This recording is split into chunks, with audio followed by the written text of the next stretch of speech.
Rachel. I'm Gerald. your interpreter for today. Pleasure. Nice to meet you. Do you know what we're discussing today? No, I don't. It is, I'm going to interview Whitney, who I have not met yet, Okay. about her experiences traveling abroad, and specifically as a deaf person, how if there's things she's had to overcome, or her just general experience, I guess. Okay. Have you ever worked with a sign language interpreter before? Once. Okay. Was that experience good? It was good. Okay. Yeah. So I'm just going to kind of give you a little bit an explanation of how this is kind of going to work. I'm going to use consecutive interpreting, which means you'll speak when you're done speaking, or I might tell you to pause or hold on if it gets to be too long. Okay. Then I'm going to sign to Whitney, Mm-hmm. and then she's going to sign back to me, kind of the same idea. Okay. When she pauses, then I'll voice to you. Sounds good. Okay? Any other questions? Nope, that's Okay. good. I'm going to go see if Whitney's here. Okay.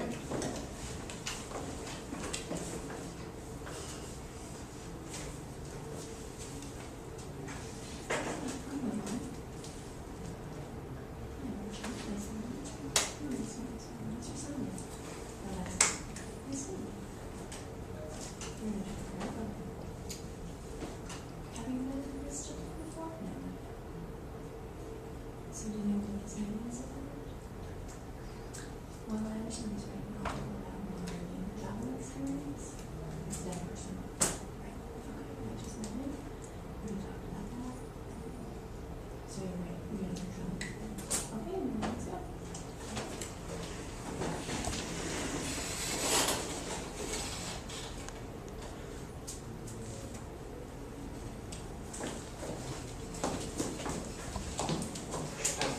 Hi. My name is Whitney. You emailed me about this interview, right? I had discussed talking about studying or traveling abroad, but I really wanted to start with your traveling experience in the States first.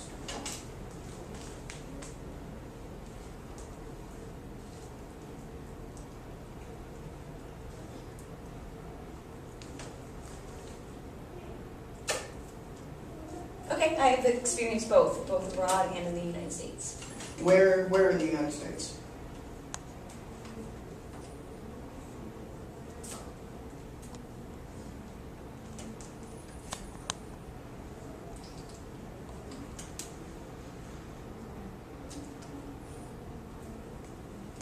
I've traveled mostly on the East Coast. I've been out west a little bit. I've been to California, and I'm planning to go to Washington State. The Midwest, I've been to Chicago and a few other places in there. Anywhere down south?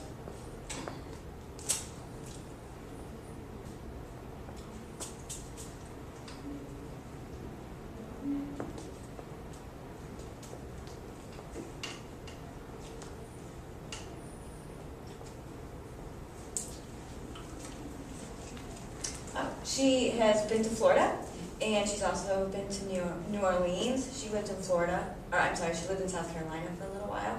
Okay. And she was in Texas when she was a baby. Okay.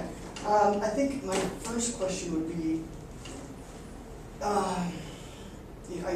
from my understanding, American Sign Language is the same across the country, but are there cultural differences that get put into things depending on where you are? You said grew up in Texas and lived in South Carolina. Is your experience there different than you have here in New York?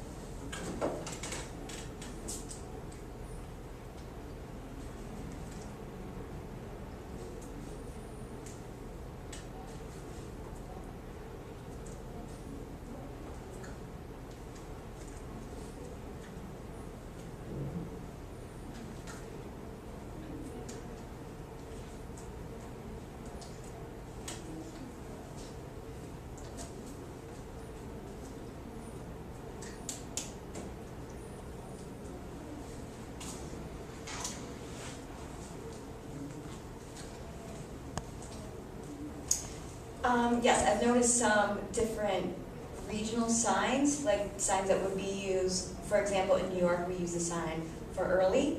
And she noticed that when she went to Minnesota, they use early, and that could be a cultural difference in that in New York, you're always like concerned about the time, and in Minnesota, you're getting up early in the morning and putting on your gear to go chop down trees, so this might have something to do with like putting on your lumberjack clothing.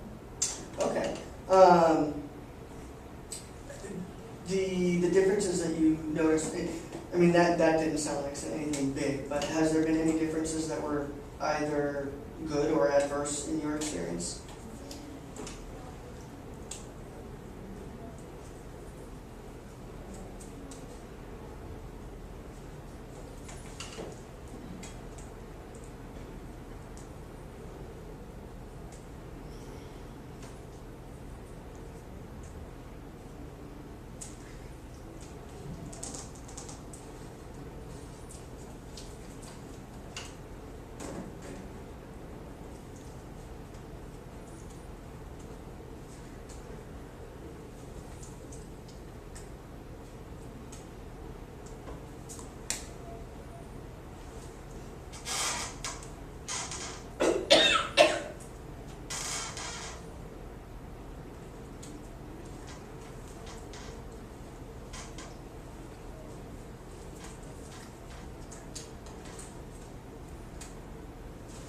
I've noticed that here in New York, we have, because it's such a big city, we have a lot of things for the deaf community to do. We have a very strong deaf community, there's lots of deaf events, there might be interpreted performances, and somewhere like, again, in Minnesota, there might not be so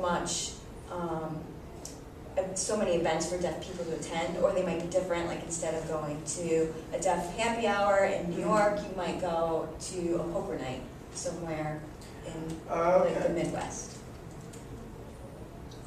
Can I give you an example? Of course.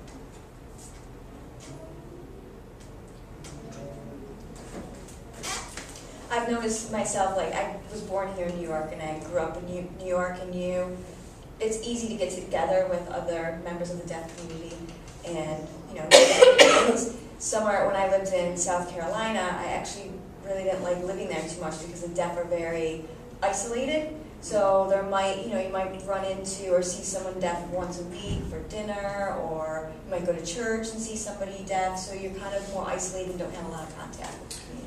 How does that translate to when your travels abroad? I mean, if being in New York is such a great feeling and there's so much to do and so much going on, is it fun to go abroad and almost have to work through these to find things to do?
I noticed that when I went to Russia for 2 weeks, and the time that I went, it was still a communist country.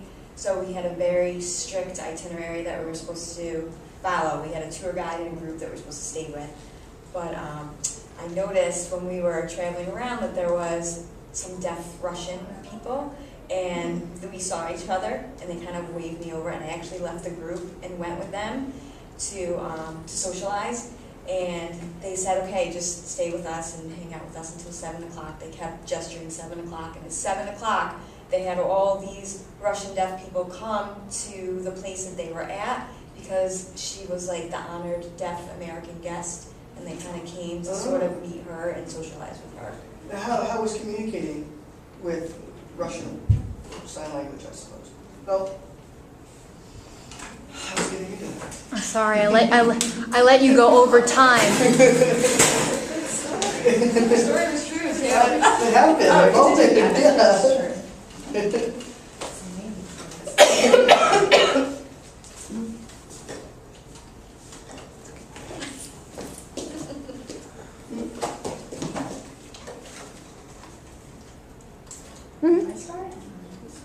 I think, having been the third one, I felt like you seemed much more relaxed when you came in, and I don't know, I felt like when I'm asking questions, when I'm talking, I kind of just throw a lot of talk there. And I kind of felt like you were doing that, saying exactly what I was saying. I don't know if that was the case, but I got it when you were telling me what she said too. Mm-hmm. It was more of a conversational, or a conversation than a question answer. So I liked that. Oh, cool, thanks. Mm-hmm. Did you feel comfortable? Yeah. I felt comfortable, but I did. I feel like sometimes I'm not sure where to look. Like, did either of you feel left out when the other person was communicating? No? No. I know you're doing your job, and I know you have to listen to what he's saying and focus your attention on him, and then I get my turn when I have the ball, but I felt comfortable with this. I trust you were saying what I was saying. I trusted that. I mean, or what I was signing, not what I was saying. Did you feel the same way? I did. Did you feel like you knew what she was doing the whole time? Usually, yeah. I mean, I was lost a lot of the time, but I felt like she was saying what I had said. I thought, yeah, very, very much so. And also, I liked in the beginning of the interview, excuse me, very dry throat. I liked the way at the beginning you asked, where I sit. Thank you for that, because it's not your interview. I really felt like you respected me and my decision about where to sit. That was a really good moment. Any more to add?